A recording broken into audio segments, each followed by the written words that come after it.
it's been a little minute before I gave you guys an update on the Jeffrey Epstein case, or where all of this is at right now. So if you have not been keeping your ear to the ground, and if you have not been following what our leaders in America are doing, Ghislaine Maxwell was moved from the prison that she was in over in Florida, which was it was a decently secure prison, to a prison camp. My understanding is a prison camp is the vacation equivalent of being in prison. Not too many guards, not too many gates, and that's not somewhere that a chomo should be.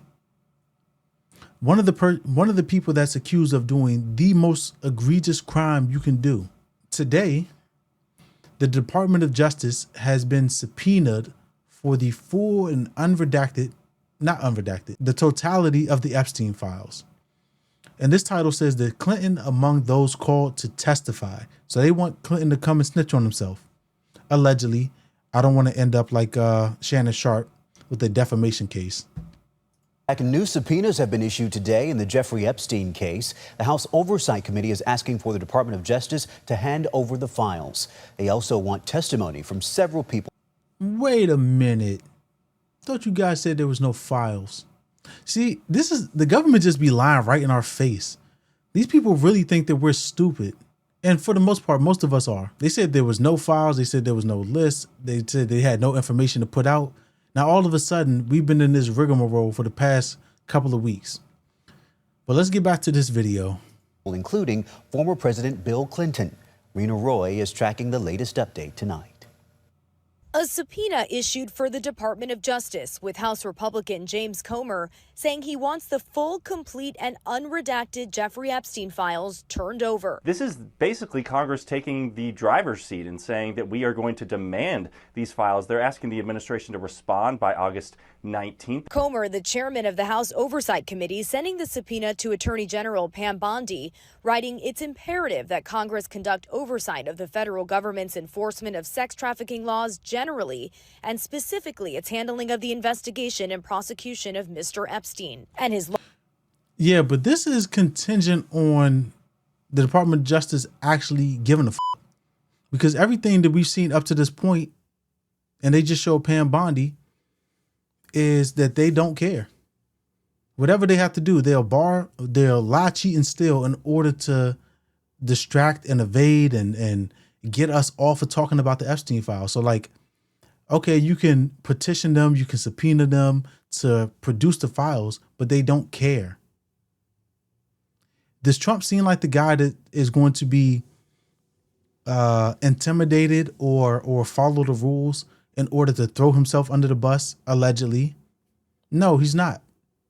So if you think that we haven't got the Epstein files up to this point and they won't do everything that's in their power and in their purview to continue to make sure that those files never come out, especially if the president is in there in any sort of way that's incriminating, you're kidding yourself. They don't care. They do not care. Longtime business partner Ghislaine Maxwell. The Republican-controlled committee is also issuing subpoenas for former President Bill Clinton and former Secretary of State Hillary Clinton to appear before the committee in the fall, and 8 former top law enforcement officials in the weeks before. I think that what remains now is the question is, how will the Justice Department respond? They are very typical to really be protective over their investigative holdings. This will be something that we could see result in a really interesting court fight. Trump speaking out about the files last month. I don't understand what the interest or what the fascination is. I really don't. And the credible information's been given. The Trump administration is now considering publicly releasing transcripts from Maxwell's interview with the Justice Department in July, according to multiple sources.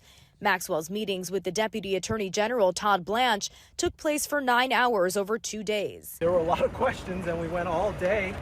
And she answered every one of them. She never just said, I'm not going to answer, never declined.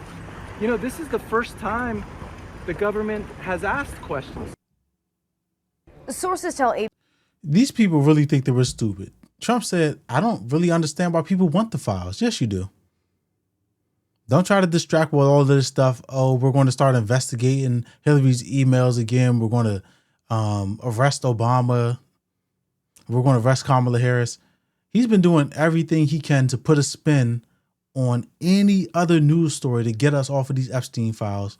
And the House of Cards, in terms of the MAGA base, in terms of his supporters, is crumbling.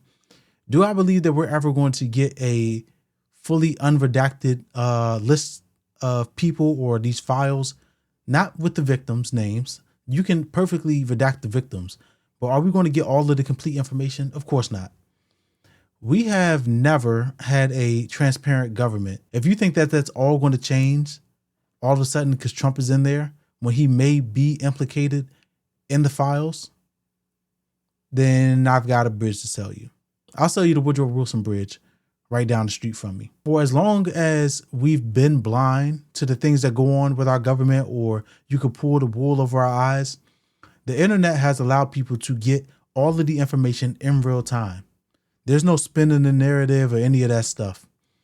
So the hope is that they do the right thing and hold the people responsible, continue to hold Ghislaine Maxwell accountable, and don't start giving her incentives and giving her pardons and giving her leniency in order to keep information out or fabricate information. Leave her alone. We do not need her. Give all of the information and the files and the investigation that you guys were able to do. Put it all out in front of the table, redact the victims' names, but everybody else, no ifs, ands, or buts about it. If you're implicated in there in any way, we got to know. You got to be held responsible for the full extent of our laws. That's how the people feel. It's not just me. It's not just you. Everybody across the board, the majority of people across the board believe that regardless of who's implicated, they have to be held responsible. From the president all the way down to somebody laying on the streets over in LA.